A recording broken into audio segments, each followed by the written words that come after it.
This is not just another action camera video. I'm actually going to show you how to make footage from the Insta360 X5 look cinematic. From storytelling to color grading to creative camera use. Because yes, the Insta360 X5 is an action camera, but it can do so much more.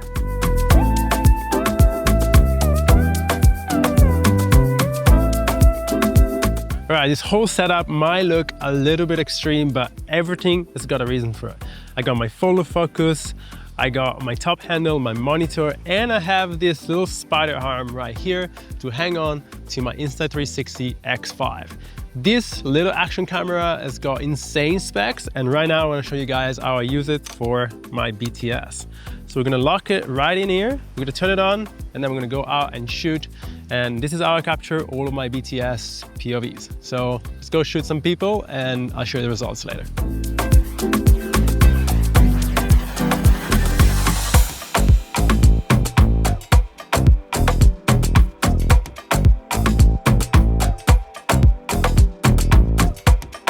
Obviously, this being an action camera with a 360 lens, which means that the lens comes out like that, there is no ND filters for it. And no ND filters means that we have to keep the shutter speed high because there's no aperture control, which means no natural motion blur. But there's a way to fix that, and this is how. So here I mounted the Insta360 X5 on this corn cart with this clamp, which attaches the Insta360 invisible stick to be able to capture both the cart and the vendor, but also its surrounding. For this one, since it's a pretty low light scene at sunset and I wanted to make sure to capture the best image possible, rather than guessing it with just the video, I used Pure Video, which is the low light preset that Insta360 has installed. Simply switch to it and now you can capture video pretty much in any lighting situation. But if you're not, then 5.7K at log, I find that gives me the absolute best quality, dynamic range and colors to play around with in post. Yes, this camera can get up to 8K, but I do find for the style of videos that I capture and for what I need it for, I'd rather have a log image. So 5.7K, 30 frames per second, and then I add motion blur later. So yeah, if you're wondering how I shoot these videos, that's the specs. This being my first 360 camera I get to play around with, honestly, I find it mind-blowing how easy it is to just mount it in one place. And from one place, since it's capturing everything around it, you get so many shots. You can get a wide, a close-up, a reaction from someone. You can get everything from one shot. And this is what makes 360 cameras so unique.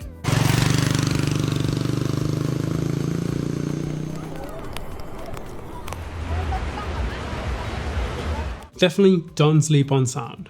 This little camera picks up clean ambient audio, especially when you're this close to the action. So if you ever need any extra Foley within your footage and you have captured anything with this camera, definitely try and consider using the audio from it because it's pretty good.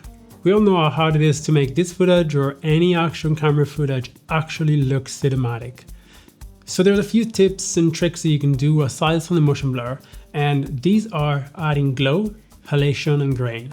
These are the main three factors that make an image look a little bit more cinematic, a little bit more like film. So when it comes to color grading the Insta360 X5, you want to make sure that you're adding these three things to the pot of your color grading, because these things are what makes an image going from very kind of digital compressed look to something more organic feeling. And that's what you want if you're chasing that filmic cinematic look. Now, this is where action camera actually shine. 4K, 120 frames per second, ultra slow motion. And what other place to test this out if not diving into some of the biggest waves right here behind me. So let's see how this camera handled this. Then in post, I slowed it down to 25%, reframed it to track the shot that I wanted, and color graded to emphasize the aquas and whites, and obviously all of the halation, grain, and glow stuff. And this is what it looks like before, and this is what it looks like after.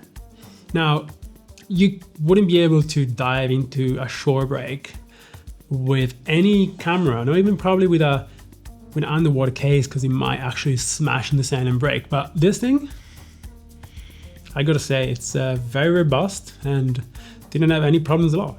So to recap this, to make Insta360 footage look cinematic, you need way more than just good shots. So this is my actual workflow when it comes to DaVinci Resolve from the first node to the last. So I'm using 7 different nodes, and this is obviously only working with the Insta360 X5 in log profile. It won't work in any other profile, but you can use a similar kind of workflow and just remove the log LUT, which is the first one. The first one is the log LUT that Insta360 give you from the website. You can just type in LUT Insta360 X5 log, and on the website they'll just give you this download. So you just apply that, which is a LUT conversion. Right after, we got our primary node where I play around with curves and mostly primary color wheels to add some sort of like a look and just to balance out the white balance depending on the shot. Then right after, we're adding a LUT. You can add whatever LUT you're using. I use my personal LUTs and I find that they work very well with Insta360 footage. So if you want to check them out, they're linked down below. Then right after, I use Scatter, which is a plugin to add very organic feeling, almost black mist filter look to your image. If you don't have this plugin, because it is very expensive, you can also just add the glow effect and make sure you don't add too much of it. The node after, I'm gonna add halation and graying. Again, I do this through DaVinci's integrated plugins. If you don't have the studio version of DaVinci, then you would have to add a grain overlay and halation manually. And I just released a video on DaVinci on how to do that. So just go and watch last week's video because that's what it's about. And to end this out, since I love the anamorphic look and Insta360 actually gives you kind of an anamorphic distortion, I add a bit more of warp and just color distortion around the edges to make this look even more filmic. The Insta360 X5, it's not just an action camera. With a bit of intention, storytelling skills, editing and color grading, you can actually make your footage look a lot more like a film than a vlog. So I hope you guys liked this video. If you did so, leave a like and subscribe, and I'll see you next week for the next video. See ya.